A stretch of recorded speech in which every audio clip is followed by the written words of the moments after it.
Well, tonight we have Republican perspective on the Democratic convention we just saw, and we'll show you how Republicans plan to respond next week. But let's start with the case the Democrats just spelled out. Joe Biden cited the losses we've taken through the pandemic to claim President Trump failed to protect us. And he framed his acceptance speech on empathy and caring for others. He said he could help the nation heal and recover from the grip of the pandemic through his own life experience. I have some idea how it feels to lose someone you love. I know that deep black hole that opens up in the middle of your chest and you feel like you're being sucked into it. I know how mean and cruel and unfair life can be sometimes. But I've learned two things. First, your loved one may have left this earth, but they'll never leave your heart. They'll always be with you. You'll always hear them. And second, I found the best way through pain and loss and grief is to find purpose. He said he would expand face mask requirements across the nation, ramp up rapid testing for COVID-19, and ramp up domestic production of personal protective equipment to make us less reliant on other nations in times of crisis. It didn't have to be this bad.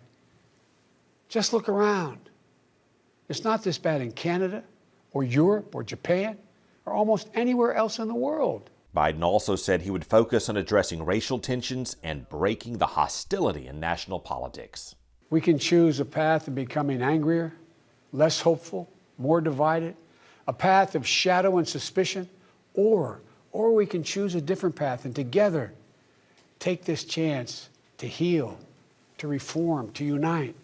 Well, now it's the Republicans' turn to lay out their case for re-electing President Trump.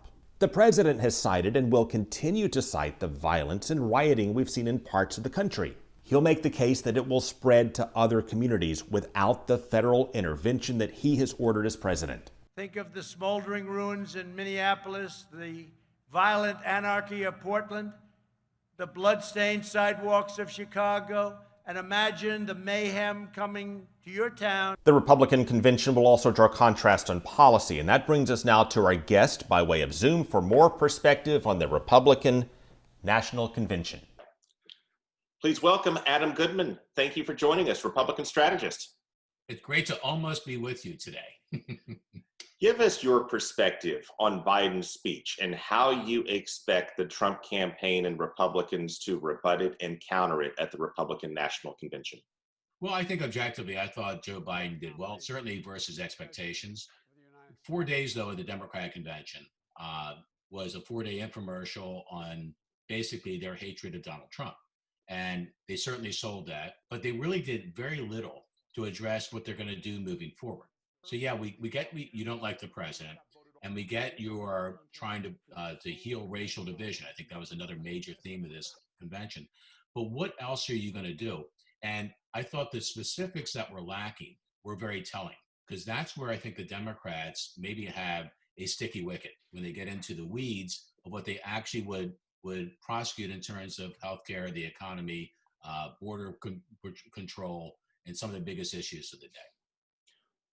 Then how will President Trump make the case of what he would do if given a second term in terms of what his agenda specifically would be? Well, first of all, there would be a very big difference between the two conventions. The Democratic convention, and you got to give them credit because they were the first out of the box and a lot of things could have gone wrong. And I think they actually technically pulled off a pretty good 4-day show. But most of it was taped. The Republican convention will be different. Almost all of it, as I understand, it's going to be live. I think that's going to help kind of project a genuineness of the Republican message. But their overall contrast to what we heard for 4 days is we're going to keep this country safe. We're going to be a country of laws that we intend to enforce. We will have a border that's secure. We will play no nonsense with the Chinese Communist government and others who are trying to take advantage of us. And we will be united in terms of pulling the country together based around the idea of values, shared interest, and the need for a jobs-producing economy that, frankly, whether you approve of the president or not, Craig, under his watch, the economic numbers before COVID were pretty heady.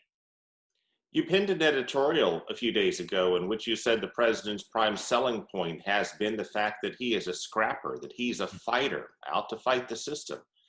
The Democrats countered by saying Joe Biden is a reconciler, he's a uniter. Which of those messages in 2020 do you think will sell better? That's the $1 billion question, Craig. I believe that Americans in the cool of night, when they vote, there's one thing that always seems to happen. They vote their self-interest. What is in their self-interest?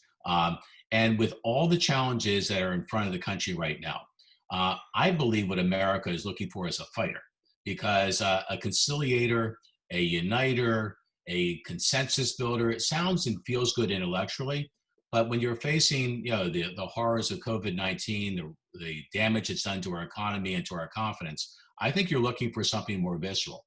I think that's where the president's suit is strong.